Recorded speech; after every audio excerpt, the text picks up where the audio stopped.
he works on us so hard that the simplified things that Allah has kept easy, He comes to us and He tells us, meaning Shaitan tells us, this is too easy, it cannot be the solution. You need to do something more than this.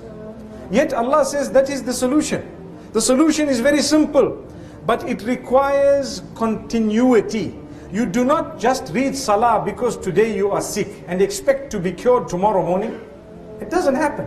You cannot call out to Allah, make dua and supplicate to Him now that you have a financial problem and you expect someone to drop down 2 million ringgits tomorrow morning. It cannot be so quick. Yes, Allah can do it, but He won't, because the condition that your heart is in when you are in need is far softer than when you are not in the desperate need. Subhanallah.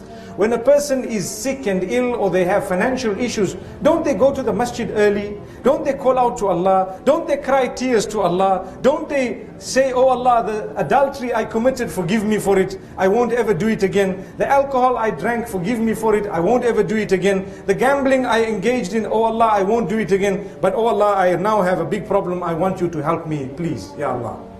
The heart is soft, we've forgiven, we have created peace between us and Allah. So Allah, through His love and His mercy, sometimes holds us in that condition for a long period of time, because He knows this worshipper of mine is so close to me today because he is sick, because he has a problem.